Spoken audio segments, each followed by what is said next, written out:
Hello students. आज से हम सप्तदशः पाठः सत्कर्म एव धर्मः शुरू करने जा रहे हैं। इस पाठ में महाराज विक्रमादित्य के बारे में कहानी दी गई है। एकदा विक्रमादित्यः नगर भ्रमण समये एके मरणासन्नं रुग्णं दृष्टवान्। तस्य दर्शनेन मनसि वैराग्यम् उद्भूतम्। अतः मायामोहमयं संसारं ज्ञात्वा सः महामन्त्रिणी राजभारं समर्प्य वनम् अगच्छत्। एक बार महाराज विक्रमादित्य जो थे वो नगर भ्रमण के लिए निकले थे। तब उन्होंने एक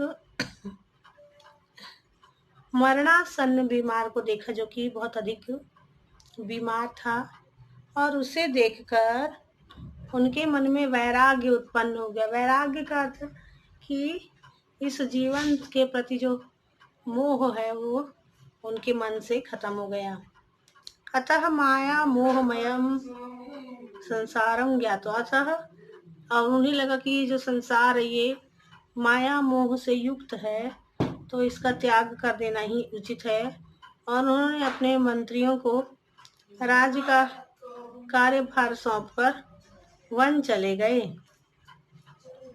वने सह कठिनाम तपस्याम आरब्धवान, और वन में उन्होंने कठिन तपस्या आरंभ कर दी। तस्य समीपे एव एकः महात्मा अपि तपस्यारतः आसीत्। उनके पास में ही एक और महात्मा जो थे वो भी तपस्या कर रहे थे। और महात्मा ने जब उन्होंने देखा कि ये राजा हैं और ये अपने राज्य का कार्य छोड़कर तपस्या करने वन में आ गए, तो उन्होंने कहा, राजन भवान तु यथा नीतिः राजधर्म से पालनम करोतु, कि महाराज आप तो नीति के अनुसार राजधर्म का पालन करिए।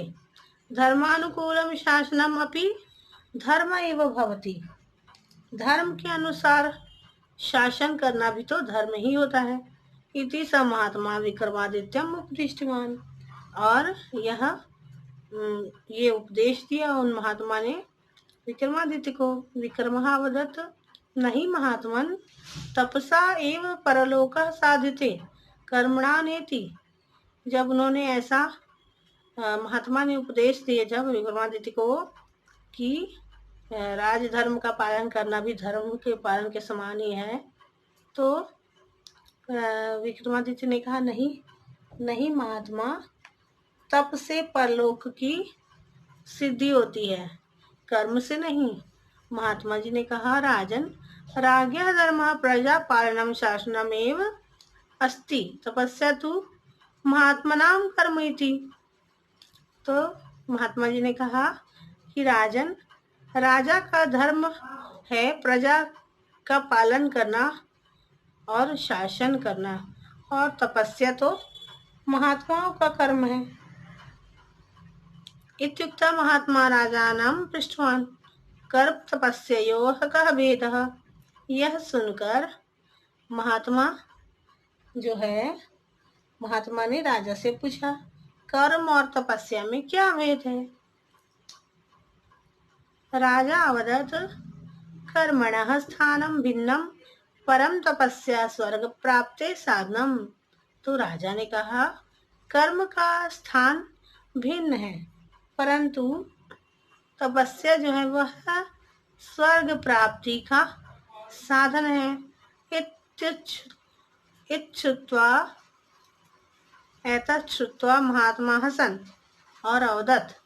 उन्होंने जब यह सुना, राजा ने ऐसा जब बोला कि कर्म का स्थान भिन्न है और स्वर्ग प्राप्ति के लिए तपस्या करना जरूरी है, तो ये सुनकर महात्मा हंसने लगे और हंसते हुए कहा उन्होंने, राजन मनुष्य उत्तमानि कर्माणि कृत्वापि परलोकम साधयातुं शक्नोति, कि हे राजा, मनुष्य उत्तम कर्म करके भी परलोक जो है वो स्वर्ग प्राप्ति कर सकता, परलोक को साध सकता है।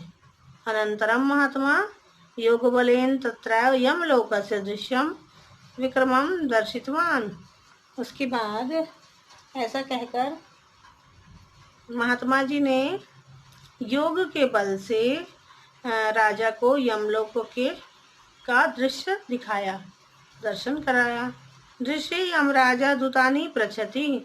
और जब महात्मा जी ने जो दृश्य दिखाया उसमें यमराज जो है वो दूत से पूछते हैं एतस्य कर्म कीदृशम, कि इसका कर्म क्या है। एका दूत अवदत्, तो एक दूत बोला कर्मों को लेखा तो कर्मणाम लेखनम तो चित्रगुप्त से पार्श्वे अस्ति। कर्मों का लेख तो चित्रगुप्त के पास है। क्षणम विचार यमराज दूतान आदिष्टवान यत्। और एक क्षण विचार करने के बाद यमराज ने दूतों को आदेश दिया यदि एतस्य कर्माणि उत्तमानि सन्ति तर्हि स्वर्गस्य द्वारम उद्घाटयतु। अगर इनका कर्म उत्तम है तभी तो स्वर्ग का द्वार इनके लिए खोलना। यदि कर्माणि अधमानि तदा बलात् नरके पातयतु।